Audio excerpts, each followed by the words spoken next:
I called my parents to tell them my husband had died, but they said they were busy at my sister's birthday party. A few days later, they showed up asking for 50% of the inheritance. My 8-year-old daughter handed them an envelope and said, "That's why you came, right?" When they opened it, their hands began to tremble. My world had just been shattered by an unimaginable loss, but what came next felt like a betrayal so profound, it clawed at the deepest parts of my soul.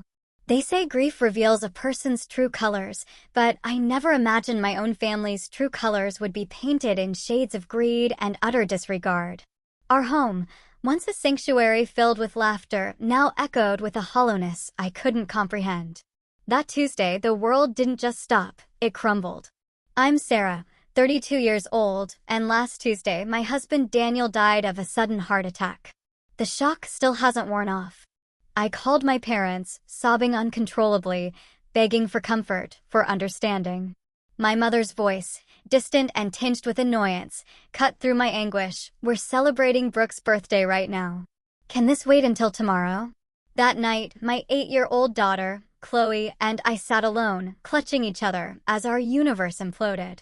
I never imagined my own flesh and blood would abandon us in our darkest hour. But what they did next was even worse. Daniel and I met during our sophomore year at Northwestern University. I was drowning in economics, and he was the charming teaching assistant who patiently stayed after class, guiding me through depreciation curves. His endless patience, his infectious laugh, the way his eyes crinkled when he smiled, I fell in love with all of it. We dated through college, and he proposed on graduation day, the ring hidden in my diploma case. We married young at 23, ignoring friends who urged us to experience life. But Daniel was my life. He was the person I wanted to experience everything with. After his MBA, Daniel landed a job at a prestigious financial advisory firm in Chicago. He climbed the ranks quickly, impressing clients with his honest approach and genuine care. He wasn't just brilliant with numbers, he was extraordinary with people. That combination made him truly exceptional. We spent 5 wonderful years as a couple before deciding to start a family. What we thought would be an easy journey turned into 3 agonizing years of heartbreak, 2 miscarriages, countless doctor appointments, and 1 failed round of IVF. We were emotionally exhausted and financially drained. We just started discussing adoption when, miraculously, I became pregnant with Chloe. The pregnancy was difficult.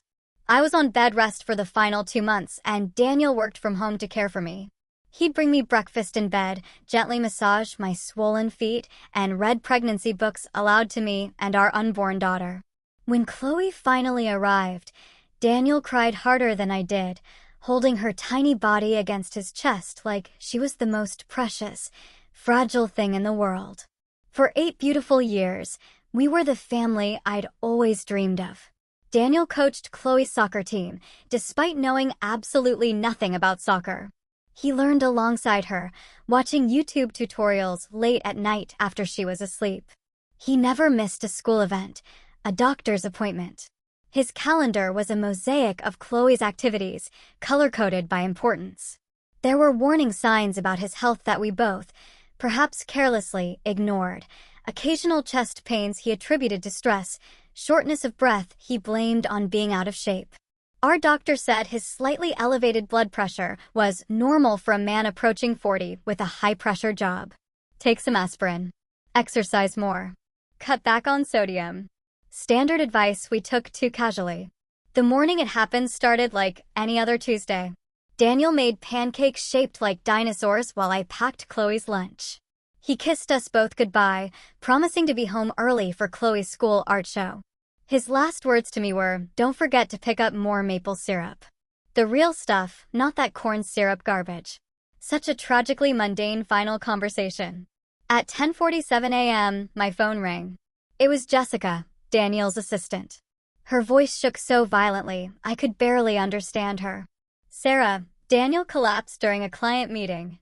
The ambulance is here. They're taking him to Northwestern Memorial." I remember dropping my coffee mug. The sound of ceramic shattering on tile still echoes in my memory. I called our neighbor, Brenda, to pick up Chloe from school, then drove to the hospital, breaking every speed limit, bargaining with God in desperate whispers. But I was too late. Daniel was pronounced dead at 11:23 a.m., minutes before I arrived. Massive heart attack, they said. Nothing could have been done, they assured me, as if that would somehow make it better. Seeing Daniel's body was surreal. He looked like he was sleeping, except for the unnatural stillness of his chest. His skin was still warm when I touched his face. I kept expecting him to open his eyes, to smile, to tell me this was all a terrible mistake. The next few hours passed in a blur of paperwork and phone calls. The funeral home needed decisions I wasn't prepared to make. Cremation or burial? What kind of service? Did he have a favorite suit? Questions that seemed impossible to answer when all I wanted was to crawl into bed with my husband one last time. The hardest part was driving home, knowing I had to tell Chloe that her father was never coming back. How do you explain death to an 8-year-old? How do you tell her that the daddy who made dinosaur pancakes that morning was gone forever? Telling Chloe was the most difficult moment of my life. When she got into my car after school, she immediately sensed something was wrong. "Where's Daddy?" "He promised to come to my art show tonight," she said, her backpack clutched in her small hands.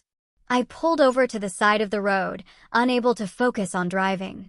Turning to face her, I took her tiny hands in mine. "Chloe, something very sad happened today. Daddy got very sick at work and his heart stopped working." Her face scrunched in confusion. "Can the doctors fix it?" The innocent hope in her question shattered something inside me. "No, sweetie. When someone's heart stops working completely, the doctors can't fix it. Daddy died today."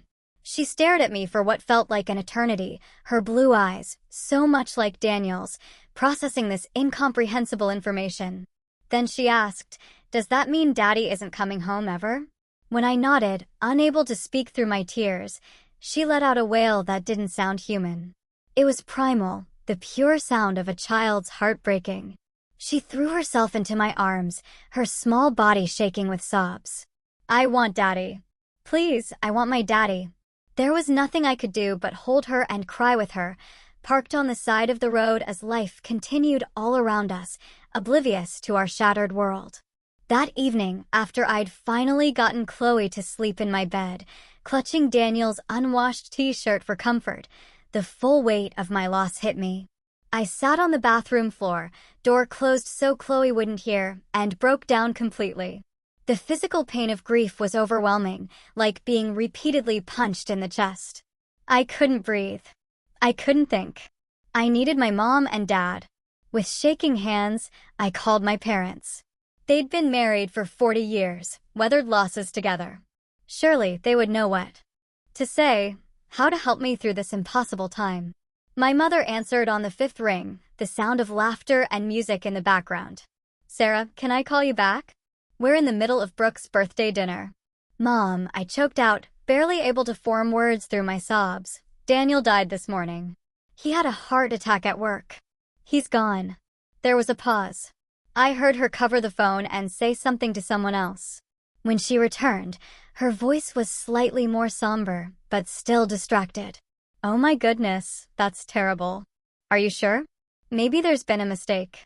"I saw his body, Mom." "There's no mistake." The fact that I had to convince my own mother that my husband was actually dead felt like another trauma on top of everything else. Well, this is quite a shock. But sweetie, we're in the middle of Brooke's 40th birthday celebration. Everyone's here. We've got the caterers. Can you manage tonight and we'll come by tomorrow when things settle down? I couldn't believe what I was hearing. My sister's birthday party took precedence over her son-in-law's death, over her daughter and granddaughter's acute grief. My father got on the phone then. "Sarah, this is awful news. Was Daniel's life insurance policy up to date? You know, you should call the company first thing tomorrow." Not, "I'm coming right over," not, "What can we do to help," but a question about life insurance, while my husband's body was barely cold. "I can't believe this is your response," I said, my voice hollow. "My husband just died. Chloe lost her father." "Now Sarah," my father said in that condescending tone he'd used throughout my childhood, "Brooke has been planning this milestone birthday for months. Everyone took time off work to be here. We can't just walk out. Be reasonable." "Reasonable?" as if grief followed any rules of reason. "Forget I called," I said, and hung up. Within minutes, my phone was flooded with text messages from friends who had somehow heard the news. Daniel's college roommate Adam, my colleague Nicole, even my old high school friend Michelle, who I hadn't spoken to in years, all offering condolences, asking what they could do to help. Strangers showed more compassion than my own family. My neighbor, Brenda, came over with a casserole and sat with me at the kitchen table as I tried to make a list of people to notify. She offered to stay the night, but I declined.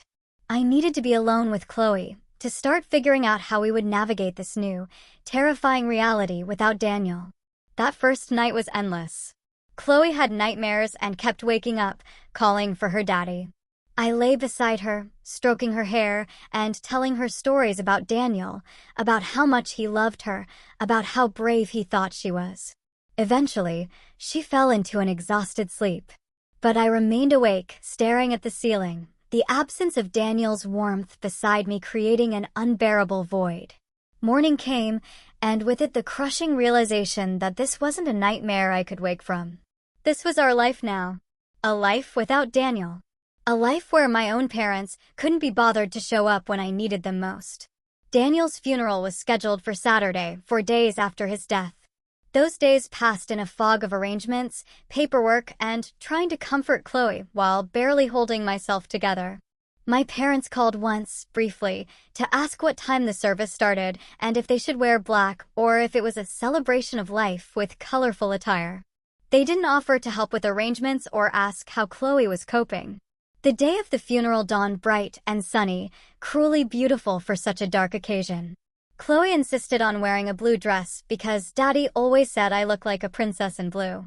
I helped her with her hair, weaving a small braid along her temple the way Daniel used to do on special occasions. We arrived at the funeral home an hour early to greet people. Daniel's colleagues from the financial firm came first, somber in their dark suits, many of them openly crying. They had lost not just a coworker, but a friend. They each took time with Chloe, sharing small stories about her father that she might treasure later. My parents and Brooke were supposed to arrive early, too, but they texted 20 minutes before the service, saying they were running late due to traffic. They finally walked in as people were being seated, making a small commotion as they found places in the front row that I had reserved for family. My mother hugged me briefly, her perfume overwhelming. The traffic was terrible, and Brooke had a hard time finding something appropriate to wear on such short notice. Short notice, as if Daniel's death were an inconvenient dinner party. Throughout the service, I was acutely aware of Brooke checking her phone, my father glancing at his watch, my mother dabbing at dry eyes for show. Meanwhile, Daniel's colleagues and our friends were genuinely distraught, their grief palpable and real. In stark contrast to my family's detachment, Daniel's brother, Ethan, showed true devastation. He had flown in from Japan, where he taught English, arriving just hours before the service. He looked exhausted and hollow-eyed, having clearly not slept on the 30-hour journey. He sat next to Chloe, holding her hand throughout the service, their identical blue eyes filled with tears. When it came time for the eulogy, I wasn't sure I could do it. My legs felt like lead as I approached the podium. But then I looked at Chloe, sitting there so brave and small in her blue dress, and found strength somewhere deep inside. I spoke about Daniel's kindness, his integrity, his boundless love for his daughter. I spoke about his terrible jokes that made us groan and laugh at the same time. About his irrational hatred of cilantro and his passionate defense of proper maple syrup. About the way he always put family first. The bitter irony of those last words wasn't lost on me as I glanced at my parents, who were already gathering their things as I concluded, clearly eager to leave. During the reception at our house afterward, I overheard my father talking to Uncle Frank near the drinks table. Daniel was doing very well at that firm, partner track. The life insurance alone must be substantial, not to mention the investments. Sarah will be set for life.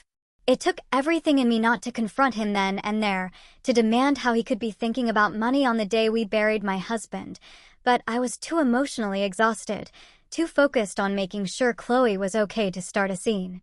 My mother and Brooke barely helped with the reception, leaving most of the work to Daniel's colleagues' wives and my friends. They sat in the living room, accepting condolences as if they were the primary mourners, while I moved through my own home like a ghost, mechanically thanking people for coming, accepting casseroles I would never eat. Meanwhile, Daniel's parents, Susan and David, though devastated by the loss of their only son, were models of genuine support. Susan took over caring for Chloe during the reception, making sure she ate and protecting her from well-meaning but overwhelming guests. David quietly organized the cleanup afterward, staying until the last guest had left. The contrast between Daniel's family and my own was stark and painfully clear. As I watched my in-laws support each other in their grief, while also finding strength to support me and Chloe, I felt the absence of that same love from my own parents like a physical wound. Daniel's will had been mentioned briefly during a conversation with the funeral director, but I couldn't bear to think about legal matters yet. Michael, Daniel's friend from law school who had handled our estate planning, gently suggested we wait a week or two. "There's no rush," he assured me. "Everything is in order, and you and Chloe are well provided for." Daniel made sure of that. As the house finally emptied of guests, my parents and Brooke made quick excuses about getting on the road before dark. They left with perfunctory hugs and promises to call soon. They didn't offer to stay and help clean up. Didn't ask if Chloe and I wanted company. Didn't acknowledge that this would be our first night after officially saying goodbye to Daniel. Instead, Ethan and Daniel's parents stayed. Susan made up the guest room for them and the sofa for Ethan. "We'll be right here if you need anything during the night," Susan said, hugging me tightly. "You're not alone, Sarah. Remember that." But as I lay in bed that night, listening to Chloe's soft breathing beside me, I couldn't help feeling that in one crucial way, I was very much alone. The people who should have been my first line of support, my bedrock in a time of crisis, had proven themselves unworthy of that role. 2 weeks after the funeral, I was sitting at the kitchen table, trying to make sense of our health insurance situation, when the doorbell rang. Chloe was at school, her first week back since losing her father. The teachers were keeping a close eye on her and sending me regular updates, for which I was grateful. Through the peephole, I saw my parents standing on the porch, my father straightening his golf shirt, my mother checking her reflection in her compact mirror. I hadn't spoken to them since the funeral. They'd texted a few times with generic messages like, "Thinking of you and hope you're doing okay," but there had been no real communication. I opened the door, not bothering to hide my surprise. "I didn't know you were coming over. We thought we'd check in, see how you and Chloe are doing," my mother said, brushing past me into the house. "Is she at school? Good. We can talk openly." That should have been my first clue that this wasn't simply a supportive visit. But I was too emotionally drained to pick up on the warning signs. They settled themselves in the living room while I made coffee, falling into the hostess role automatically, even though they should have been taking care of me. When I brought in the mugs, my father was examining the new sound system Daniel had installed just a month before his death. "Nice setup," he commented, running his hand along the speakers. Daniel had good taste in electronics. He did, I agreed. The simple past tense, still a knife twist in my heart. After a few minutes of awkward small talk about Chloe's school and my mother's garden club, my father cleared his throat in the way he always did before discussing serious matters. "Sarah, we wanted to talk to you about your situation," he began, setting his coffee mug down precisely on a coaster. "My situation?" "Your financial situation," my mother clarified, exchanging glances with my father. "Now that you're adjusting to life without Daniel." I stared at them, not comprehending at first what they were getting at. "I'm not sure what you mean." "Daniel left us well provided for." "Yes." "Well, that's what we wanted to discuss," my father said, leaning forward. "Your mother and I are getting older. Our retirement fund took a hit in the last market downturn, and with healthcare costs what they are." The implication hung in the air for a moment before I understood. "Are you asking me for money now?" My mother had the grace to look slightly embarrassed, but my father pressed on. "We thought, given Daniel's position at the firm and his life insurance policy, that you might be in a position to help family. After all, we are your parents." The audacity of their request left me momentarily speechless. My husband wasn't even cold in his grave, and they were here with their hands out. How much are you thinking? I asked, my voice flat, dangerously calm. My father, apparently missing my tone completely, brightened. Well, we were thinking something substantial would make sense. Perhaps 50% of the life insurance payout. That would secure our retirement and leave plenty for you and Chloe. 50% of my widowed daughter's support to secure your retirement? I repeated the words slowly, making sure I understood. The daughter you couldn't be bothered to comfort when her husband died because you were at a birthday party? My mother flinched, but my father remained unperturbed. Now, Sarah, there's no need to be emotional about this. It's just practical financial planning. And we did come to the funeral. How generous of you to attend my husband's funeral, I said, my voice dripping with sarcasm. We raised you, Sarah, my mother interjected. We paid for your college education. We helped with a down payment on your first house. I think we deserve some consideration now that you've come into money. Come into money? I was shouting now, all the hurt and rage of the past 2 weeks boiling over. I didn't win the lottery. I lost the love of my life, the father of my child, and you're treating it like I hit some financial jackpot.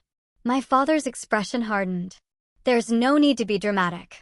Daniel knew the risks with his heart condition. He should have taken better care of himself. And now that he's gone, it's just practical to discuss how his assets should be distributed. Family should help family. In that moment, as my father casually blamed Daniel for his own death, while simultaneously trying to profit from it, something snapped inside me. The grief that had left me passive and numb for 2 weeks suddenly crystallized into razor-sharp clarity.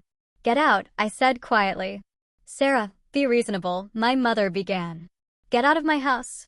I screamed, the force of my anger physically propelling me to my feet. How dare you come here asking for Daniel's money? How dare you blame him for dying? He was worth 100 of you, and you couldn't even be bothered to comfort your own daughter when she was breaking apart. My parents looked genuinely shocked at my outburst. They had never seen me truly angry before, having raised me to be accommodating, to avoid conflict, to be the good daughter, while Brooke got to be the demanding one. We're only asking for what's fair, my father said stiffly, standing up. We're your parents, Sarah. We deserve respect. Respect is earned, I replied, my voice shaking.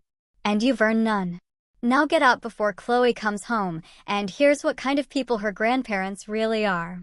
They left in a huff, my mother making noises about me being ungrateful and my father muttering about reconsidering our relationship. I closed the door behind them and sank to the floor, trembling with rage and hurt. Later that afternoon, when I picked Chloe up from school, she seemed more withdrawn than usual. In the car, she finally spoke up. Mommy, why were Grandma and Grandpa at our house today? My heart sank.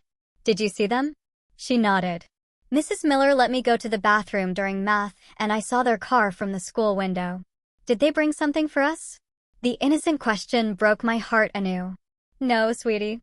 They just came to talk to me about some grown-up things. Did they ask about Daddy's money? She asked, surprising me with her perception.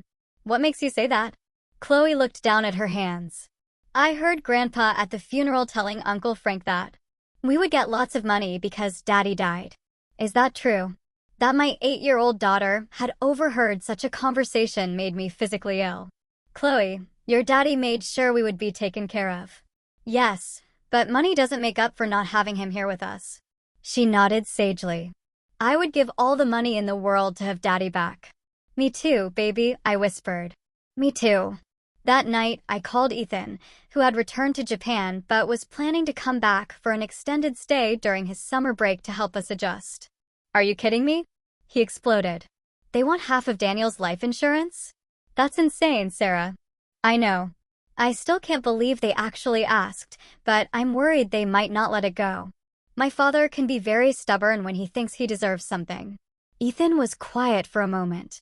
Daniel talked to me about his financial planning. You know, he was very thorough, wanted to make sure Chloe would be taken care of through college and beyond if anything happened to him. He would be furious about your parents trying to take that security away from her. I know, I said softly, the familiar ache of missing Daniel intensifying.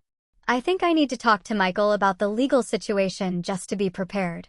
That's a good idea, Ethan agreed. And Sarah, don't let them manipulate you. Daniel protected you and Chloe for a reason. The next day, I met with Michael at his office. He was sympathetic, but not surprised by my parents' behavior. Unfortunately, I see this kind of thing more often than you'd think, he said, reviewing Daniel's will and insurance documents. But I can assure you everything is airtight. Daniel designated you as the sole beneficiary of his life insurance and retirement accounts. Your parents have absolutely no legal claim to any of it. Could they contest the will? I asked, worried. Michael shook his head. The will is clear and properly executed, and even if they tried, they have no grounds. Daniel was of sound mind, and parents have no automatic right to inherit from adult children, especially when there's a spouse and child. That reassurance should have made me feel better. But as I left Michael's office, my phone buzzed with a string of text messages from my parents and, surprisingly, from Brooke. From my father, we need to discuss this situation like adults. Call me. From my mother, I raised you better than this, Sarah. Family comes first. From Brooke, you've always been selfish, but this is low, even for you. Mom and Dad deserve better. The hypocrisy of Brooke, who had barely looked up from her phone during Daniel's funeral, accusing me of being selfish, was almost laughable. Almost, if it weren't so painful. That evening, as Chloe and I were eating dinner, my father called. When I didn't answer, he left a voicemail demanding a family meeting at their house on Sunday afternoon. This concerns all of us, Sarah. Be there at 2. Bring Chloe. I set the phone down, my appetite gone. Involving Chloe in this ugly situation was the last thing I wanted, but maybe it was time to have everything out in the open, to make a final break if necessary. With Michael's reassurance about the legal aspects, I felt more confident in standing my ground. Was that Grandpa? Chloe asked, pushing her peas around her plate. Yes, I admitted. He wants us to come over on Sunday. Chloe was quiet for a moment, then asked, do we have to go? The fact that my daughter, who had once loved visiting her grandparents, now seemed reluctant spoke volumes. I think we should, I said carefully. Sometimes it's important to face difficult situations directly. She nodded, a look of determination crossing her face that reminded me painfully of Daniel. Okay, but can I bring something with me? I have an idea. What kind of idea? I asked, curious about her sudden intensity. Just something Daddy taught me about standing up for yourself, she said cryptically. Can I use the computer after dinner? Agreed. I wondered what my 8-year-old was planning, but trusting that whatever it was, it came from the good heart and strong values her father had helped instill in her. The days following my parents' visit were filled with conflicting emotions. Grief for Daniel remained a constant, heavy weight, but now it was complicated by anger and betrayal toward my family. In quiet moments when Chloe was asleep, I found myself revisiting memories from childhood, seeing them in a new, harsh light. There were the dance recitals where my parents left early to make it to Brooke's softball games, but never the other way around. The Christmas when I received practical clothes while Brooke got the expensive art supplies we both had asked for.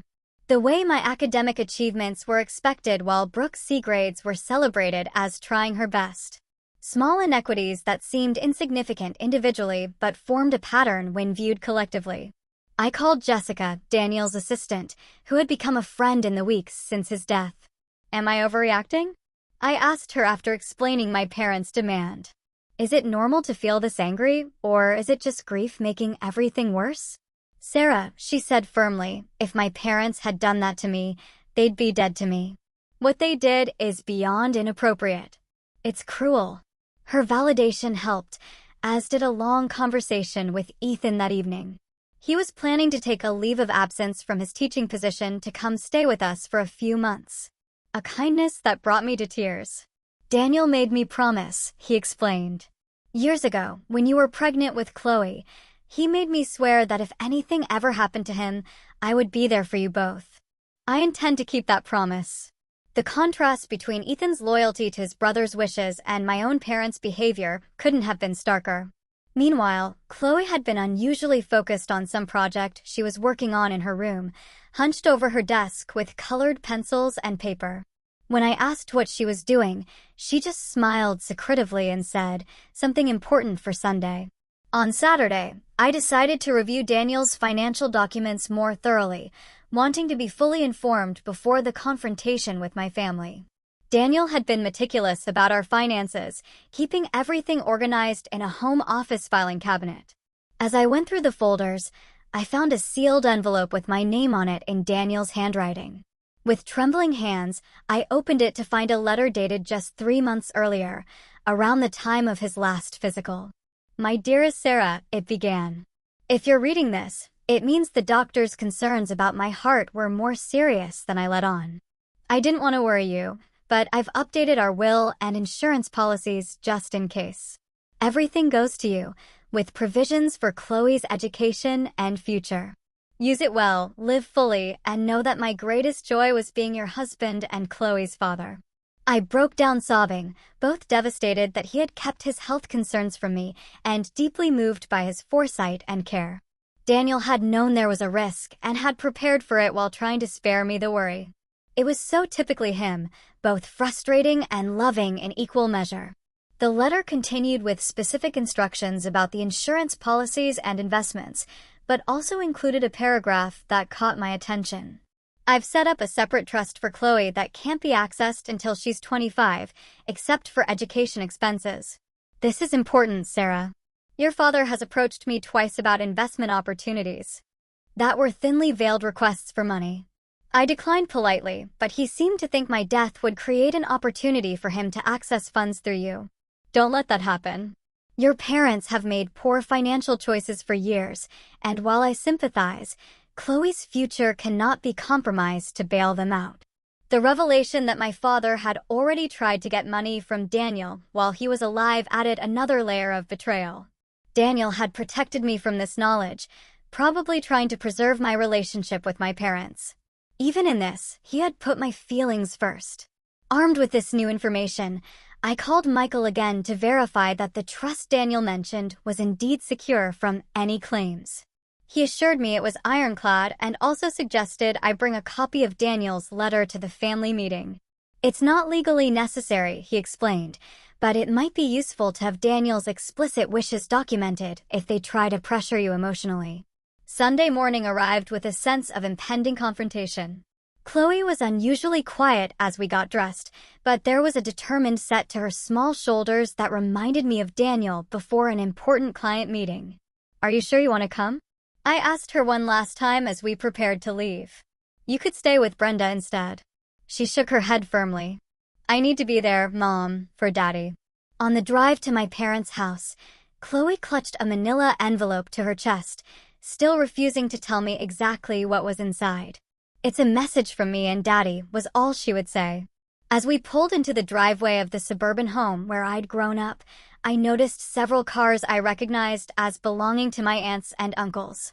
My parents had apparently invited an audience, perhaps thinking I would be less likely to refuse them in front of extended family.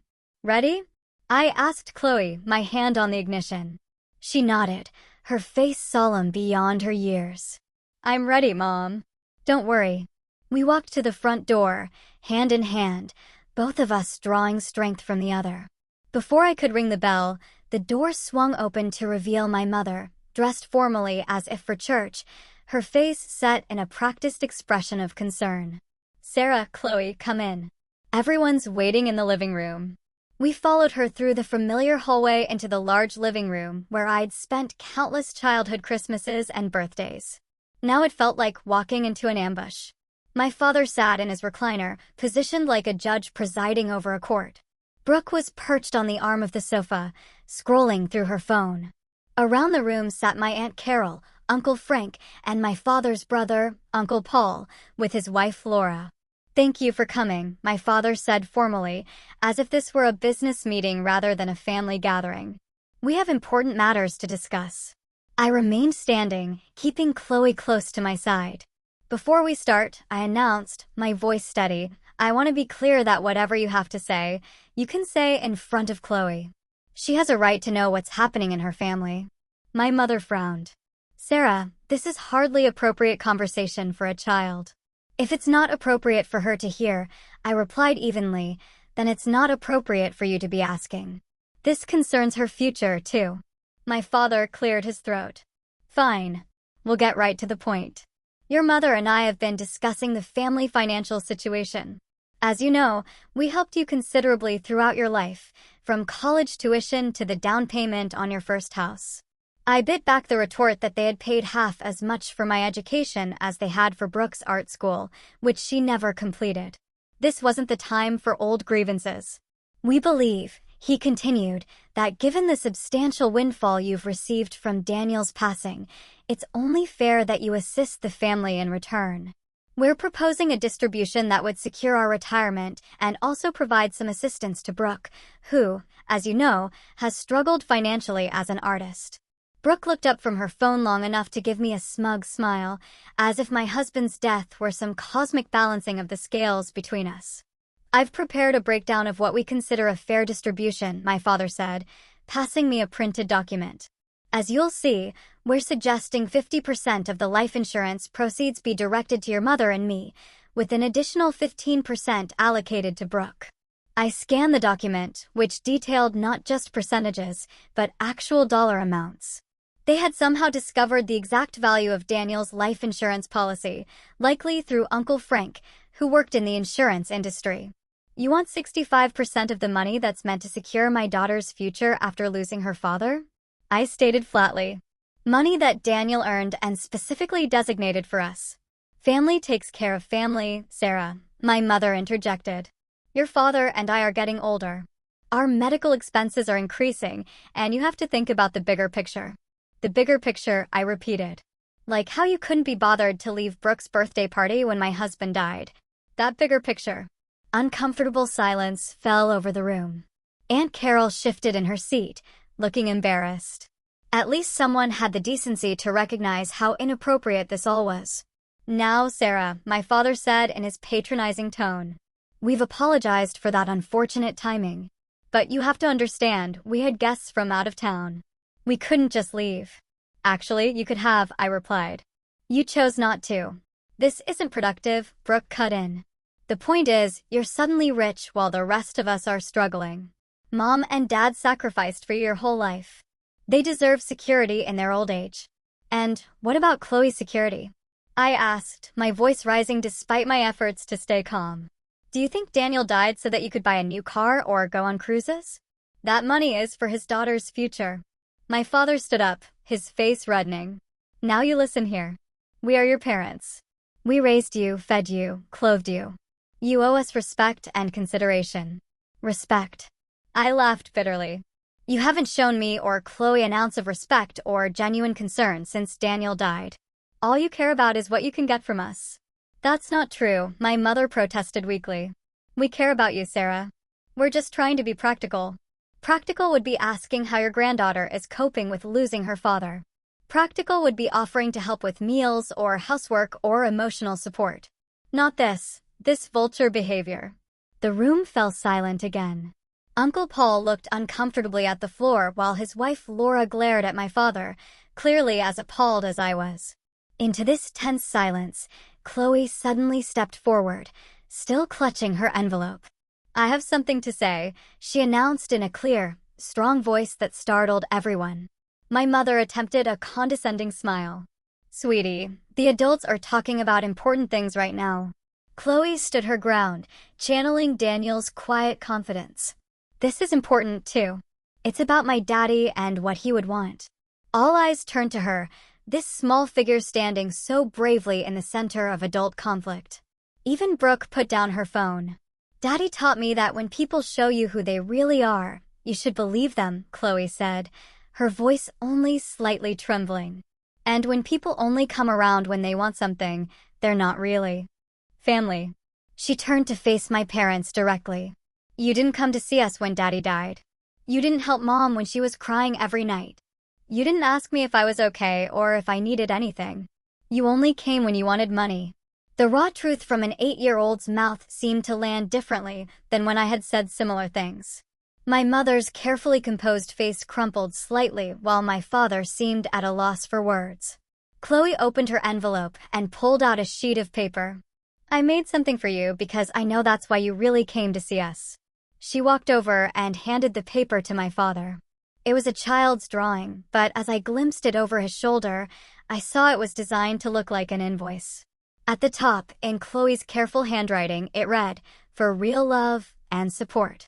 Listed below were items like, being there when Daddy died, $0, not provided. Helping Mom when she was sad, $0, not provided. Hugging me when I cried for Daddy, $0, not provided. Being real grandparents, priceless, but not paid. At the bottom was a total, $0. That's why you came, right? For money. This is what you earned. The silence in the room was absolute. My father's hands trembled as he held the paper. My mother began to cry, whether from shame or manipulation, I couldn't tell. Brooke stared at Chloe with an expression of shock, as if seeing her niece for the first time. "I think we're done here," I said quietly, taking Chloe's hand. "Don't contact us again, unless it's to apologize and show genuine change. Chloe deserves better grandparents than you've been, and I deserve better parents." As we walked out, leaving my stunned family behind, I felt a strange mixture of sorrow and liberation. We had lost more than Daniel. We had lost the illusion of a supportive extended family. But in that loss, there was also clarity and the freedom to rebuild our lives without toxic obligations. In the car, I hugged Chloe tightly. "That was incredibly brave. I'm so proud of you." She hugged me back. "Daddy always said we have to stand up for what's right, even when it's hard." Was I right, Mom? "Yes, baby," I assured her, tears streaming down my face. "You were absolutely right." The drive home had been tense, with Chloe unusually quiet beside me, that manila envelope clutched tightly in her small hands. I'd been so focused on preparing for the confrontation with my parents that I hadn't paid enough attention to what my daughter was planning.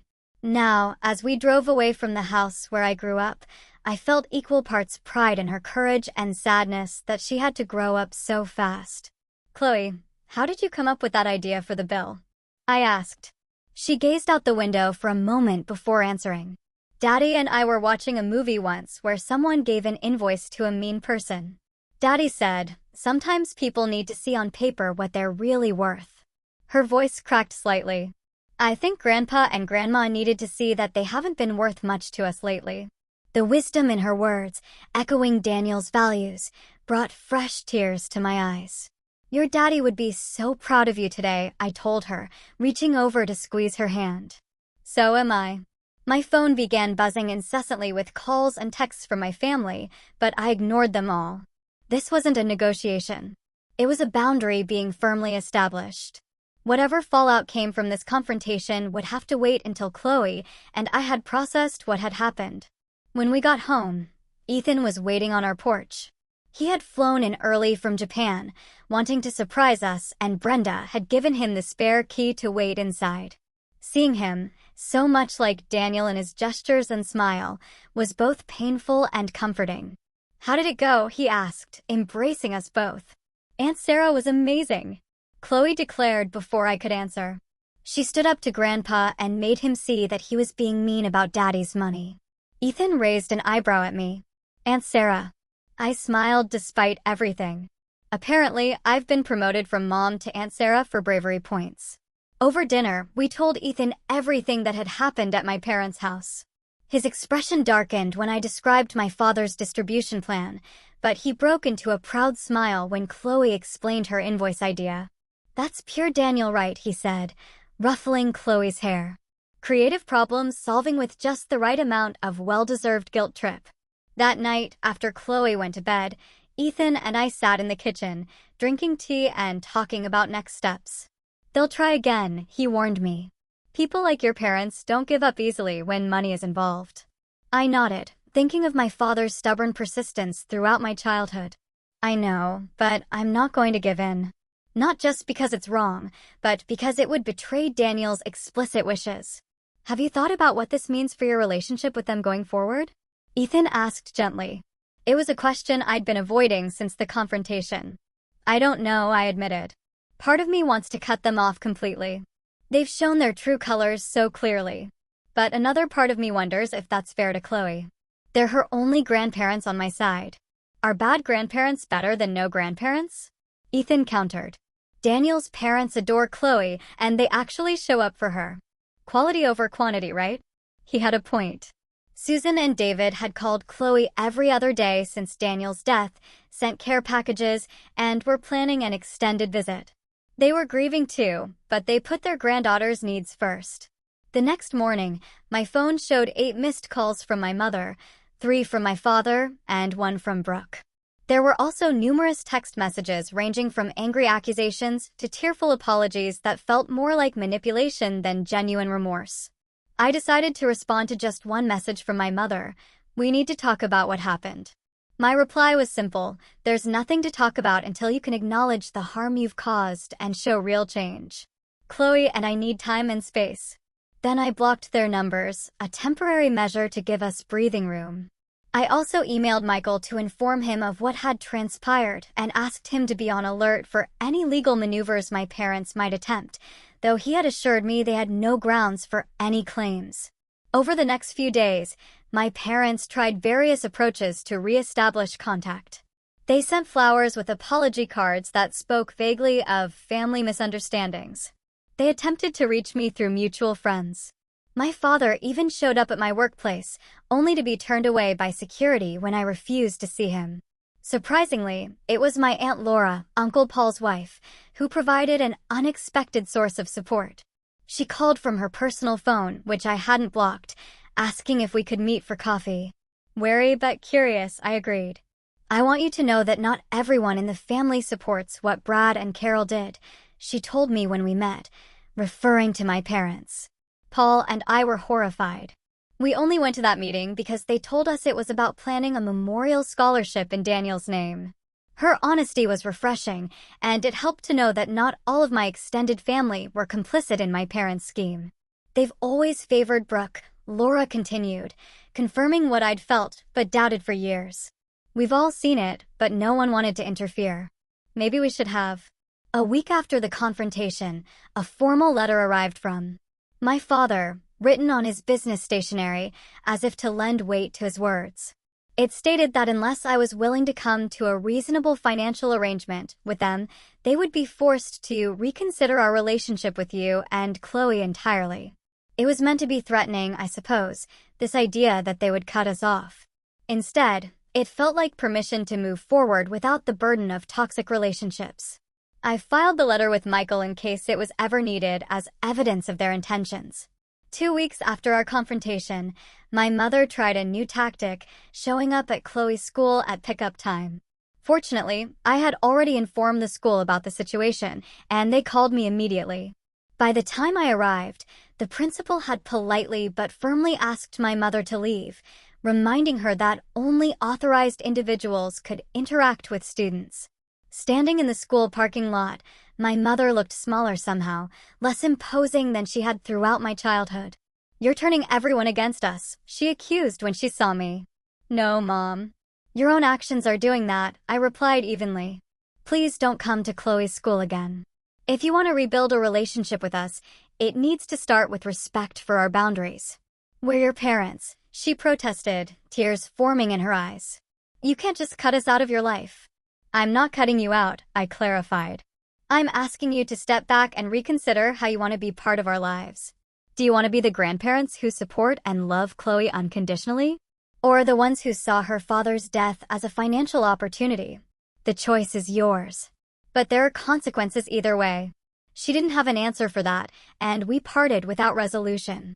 It was the last direct contact I had with either of my parents for nearly 2 months. During that time, I focused on Chloe, on starting to build our new normal without Daniel, but with the support of those who truly cared for us. Ethan stayed with us for 3 months. His presence a daily reminder of Daniel in the best possible way. He taught Chloe to play chess, something Daniel had planned to do. He helped me sort through Daniel's belongings when I was finally ready, sharing stories and memories that made the painful task bearable. Daniel's parents, Susan and David, visited for extended periods, filling our home with warmth and genuine love. Susan taught Chloe to bake Daniel's favorite cookies, maintaining a connection to her father through shared activities. David took her fishing, patiently showing her how to tie the knots Daniel had learned from him decades earlier. Meanwhile, news of my parents' behavior spread through the family grapevine. Aunt Carol called to apologize for her presence at the ambush, explaining that she'd been told it was a gathering to discuss supporting us. Uncle Frank, who had initially seemed aligned with my father, sent a card expressing his regret for not speaking up during the confrontation. Even Brooke eventually sent an email that, while stopping short of a full apology, acknowledged that the timing of their financial requests had been insensitive. It wasn't much, but it was the first time in our adult lives that she had conceded any wrongdoing. 3 months after Daniel's death, on what would have been our 13th wedding anniversary, I received another letter from my parents. This one came in a plain envelope, handwritten rather than typed on business letterhead. It was the first communication from them that felt potentially genuine. Dear Sarah and Chloe, it began. We've spent these past weeks reflecting on our behavior and the pain we've caused you during an already unbearable time of loss. There are no excuses for what we did. We allowed greed and self-interest to override our love and responsibility as parents and grandparents. We failed you both, and we failed Daniel's memory. The letter continued with specific acknowledgments of their actions, from missing the funeral to the attempted financial grab, without the vague language of their previous apologies. They didn't ask for forgiveness or for contact to be resumed, only expressed hope that someday we might have the opportunity to demonstrate through actions, not words, that we can change. I read the letter several times, trying to gauge its sincerity. Then I showed it to Ethan before deciding whether to share it with Chloe. It seems different from their other attempts, he observed cautiously. Less manipulative, more accountable. But ultimately, it's your call whether to believe it. I tucked the letter away, not yet ready to make a decision about how or whether to respond. The wound was still too fresh, the betrayal too profound. Time would tell if their remorse was genuine or just another strategy. For now, Chloe and I were focusing on healing, on building our life without Daniel, but with his values and love as our foundation. Whatever happened with my parents would be determined by their actions going forward, not by promises or apologies, however well-crafted. As Ethan prepared to return to Japan with plans to visit again soon, he helped me organize a memorial gathering on Daniel's birthday. Unlike the funeral, which had been somber and formal, this was a celebration of Daniel's life held in our backyard with his favorite barbecue food and music. Friends and colleagues shared funny stories about Daniel. His parents brought photo albums from his childhood. Chloe presented a memory book she had created, filled with ticket stubs, notes, and mementos of activities with her father. Notably absent were my parents and Brooke, who had not been invited. It was a boundary I needed to maintain for now, creating a safe space for grief and remembrance without the tension their presence would bring. As the gathering wound down and guests began to leave, Chloe tugged at my sleeve. "Mom, can we invite Grandma and Grandpa next time?" she asked quietly. "Which grandparents, sweetie?" I asked, though I knew who she meant. "Mom's parents," she clarified. "The ones who asked for money. I think Daddy would want us to give them another chance if they're really sorry." Her compassion, so like Daniel's, brought tears to my eyes. "We'll see," I promised her. "If they show us they've really changed. Maybe next time." It wasn't forgiveness exactly. Not yet. But it was an opening, a possibility that the future might include some form of reconciliation. For now, that was enough. The envelope confrontation marked a turning point in our lives. In the immediate aftermath, the division in my extended family was stark and painful. Some relatives sided firmly with my parents, viewing me as the ungrateful daughter who refused to help family. Others recognized the inappropriate nature of my parents' demands and offered quiet support. My Aunt Laura became an unexpected ally, calling regularly to check on Chloe and me and occasionally passing along family news without pressure or judgment. Uncle Paul, though less demonstrative, showed his support by sending Chloe books and science kits, remembering her interests in a way my parents rarely had. The most surprising reaction came from my cousin Ashley, Brooke's daughter, who was in her early 20s. She reached out via email about a month after the confrontation. "I've always seen how differently Grandma and Grandpa treated you compared to Mom," she wrote. "What they did after Daniel died was inexcusable, and I want you To know that not everyone in the family thinks you're wrong for standing your ground. Her message meant more than she could know. Validation from an unexpected source that I wasn't crazy or selfish for protecting Chloe's future. My parents' initial reaction to being cut off was a campaign of manipulation. They enlisted family members to plead their case, sent guilt-inducing emails, and even attempted to use Chloe's school as a point of contact. When these efforts failed, they shifted tactics to more direct threats, suggesting they might contest the will despite having no legal grounds to do so. Michael, Daniel's lawyer friend, responded to these threats with a firmly worded legal letter outlining the baselessness of any potential claims and the possible consequences of harassment. After that, the direct pressure eased. Though the emotional fallout continued throughout this difficult period, I was surprised by how many people stepped forward to support us. Daniel's colleagues established a college fund for Chloe, separate from what Daniel had already arranged. My neighbor Brenda, a retired teacher, helped Chloe with homework when grief made concentration difficult. Even my boss at the architectural firm where I worked as an office manager showed unexpected compassion, allowing me flexible hours to attend grief counseling with Chloe. 6 months after Daniel's death, Ethan returned for another extended visit, this time with news. "I'm transferring to the university here," he announced over dinner one night. "I've been offered a position in the linguistics department starting next semester." "You're moving back to the States?" I asked, surprised. Ethan had been living in Japan for nearly a decade. He nodded, glancing at Chloe, who was practically bouncing with excitement. "Daniel made me promise to be there for you both. It's easier to keep that promise if I'm in the same country, ideally the same city." The decision to reconfigure our lives without Daniel wasn't simple, but having Ethan nearby made it easier. He didn't try to replace his brother, but his presence kept Daniel's memory alive for Chloe in countless small ways, from the same quirky sense of humor to shared mannerisms that sometimes caught me off guard. On Chloe's 9th birthday, 4 months after the confrontation with my parents, I received another letter from them. This one came with a modest gift for Chloe, a book about astronomy that actually aligned with her interests, suggesting a level of thought that had been missing from previous gifts of pink princess items she had never cared for. The letter acknowledged the hurt they had caused and asked not for money or even forgiveness, but simply for the opportunity to see Chloe on her birthday, even if just for 15 minutes in a public place of your choosing, with me present the entire time. After discussing it with Chloe, who was cautiously open to the idea, I arranged for a brief meeting at her favorite ice cream shop. I set clear boundaries in my response. This was not a resumption of normal relations, but a tentative first step that would depend entirely on their behavior. The meeting was awkward, but surprisingly free of drama. My parents seemed genuinely chastened, focusing entirely on Chloe, asking appropriate questions about school and her interests without bringing up money, the past conflict, or making demands. They had clearly rehearsed their approach, but the effort itself showed a willingness to change that I hadn't expected. As we were leaving, my father asked quietly, "Could we possibly do this again sometime? Maybe next month." It was the lack of entitlement in his request, the understanding that access to his granddaughter was a privilege to be earned rather than a right to be demanded, that made me consider it. "We'll see," I replied. "I'll let you know."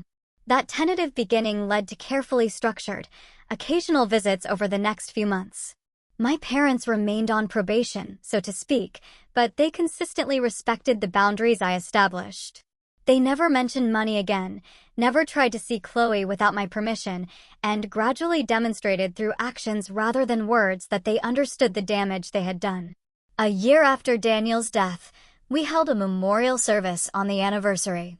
Unlike the confrontation several months earlier, I chose to invite my parents, making it clear that this was a significant test of their commitment to rebuilding our relationship. To my relief, they came, appropriately somber and supportive, bringing a photo album of Daniel at family gatherings that I hadn't even known existed. They stayed in the background, not making the day about them or their relationship with me, but simply honoring Daniel's memory alongside everyone else who had loved him. After the service, my mother approached me cautiously. "We've been seeing a family therapist," she confessed. trying to understand where we went so wrong, not just after Daniel died, but throughout your life. It's been illuminating. It wasn't an overnight transformation, and there were still awkward moments and old patterns that emerged occasionally, but the effort was consistent, and over time, a new relationship began to take shape. One based on mutual respect rather than obligation or expectation. Brooke took longer to come around. Her initial reaction to being cut off from access to Daniel's money was anger and resentment, manifesting in nasty social media posts and attempts to turn family members against me. But as our parents gradually reformed their behavior, her position became increasingly untenable. Eventually, after nearly a year of minimal contact, she reached out with a genuine apology. "I've been jealous of you my whole life," she admitted during a tense coffee meeting. "You were always the smart one, the responsible one. When Daniel died and left you financially secure, it just amplified every insecurity I've ever had. It doesn't excuse what I did, but I want you to know I'm working on it." It was perhaps the most honest conversation we'd ever had as sisters. It didn't immediately repair our relationship, but it opened a door to the possibility of a healthier connection in the future. As for Chloe and me, the journey through grief was ongoing, but evolving. The sharp, constant pain of early loss gradually transformed into something more manageable, a sadness that could coexist with moments of joy and hope. Chloe still had nights when she cried for her father, but she also had days filled with laughter and normal 9-year-old concerns. With Michael's help, I established a foundation in Daniel's name that provided financial education for underserved communities, something he had been passionate about. Running the foundation gave me purpose beyond surviving day-to-day and connected me with people who shared Daniel's values. On the second anniversary of Daniel's death, I took Chloe to his favorite spot by the lake.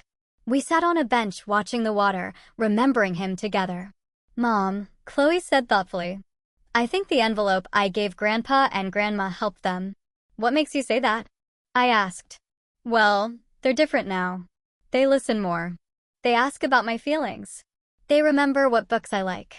She picked up a stone and skipped it across the water the way Daniel had taught her. "Daddy always said, sometimes people need to see themselves clearly before they can change." "Your dad was very wise," I agreed, amazed yet again by my daughter's perception and resilience. "I still miss him every day," she said. "But I think he'd be happy about how we're doing, don't you?" I put my arm around her, this remarkable child who carried so much of her father in her. "Yes, baby. I think he'd be very proud of us both." The truth was, losing Daniel had revealed exactly who in our lives was truly family and who was not. Some relationships had been irreparably damaged, while others had deepened in ways I never expected. New connections had formed, creating a support system built on genuine care rather than obligation. My parents were now cautious figures in our lives, working to earn back trust, one respectful interaction at a time. Ethan had become a constant, loving presence, an uncle who took his role seriously. Daniel's parents remained devoted grandparents, their love for Chloe a direct extension of their love for their son. And Chloe and I had each other, bonded not just by grief, but by our shared experience of standing up for ourselves and discovering our own strength in the process. The inheritance that my parents had so coveted went untouched, except for living expenses and Chloe's education fund. The material security Daniel provided was valuable, but his true legacy was in the values he instilled in us, the courage he inspired, and the love that continued to guide our choices. As we walked back from the lake that day, Chloe slipped her hand into mine. "I think the best way to remember Daddy is to be kind, but strong like he was," she said. "To help people, but not let them take advantage." "That's exactly right," I agreed, squeezing her hand. "That's how we honor him every day." The journey of grief isn't linear, and healing doesn't mean forgetting. There are still days when the absence of Daniel feels like a physical wound. When I reach for him in my sleep or start to tell him something before remembering he isn't there. But those moments no longer define our lives. Instead, we've learned to carry him with us in the choices we make, the boundaries we maintain, and the love we continue to share. The family that emerged from our loss isn't the one I expected to have, but it's built on a foundation of genuine care and respect, stronger for having been tested. If you've ever experienced family betrayal during grief, or had to stand up for yourself against those who should have supported you, I hope our story reminds you that you're not alone. Sometimes the most difficult boundaries to establish are with the people we've been taught all our lives to accommodate. But protecting yourself and those who depend on you isn't selfish. It's necessary. Do you think I handled the confrontation with my parents the right way, especially involving Chloe? Was her invoice a step too far, or exactly what they needed to see? Share your thoughts and experiences in the comments below. I'm reading everything. Like and subscribe if this story resonated with you, and remember that family is defined by love and respect, not just blood. Thank you for listening to our journey. And I wish you the strength to honor your own worth in all your relationships.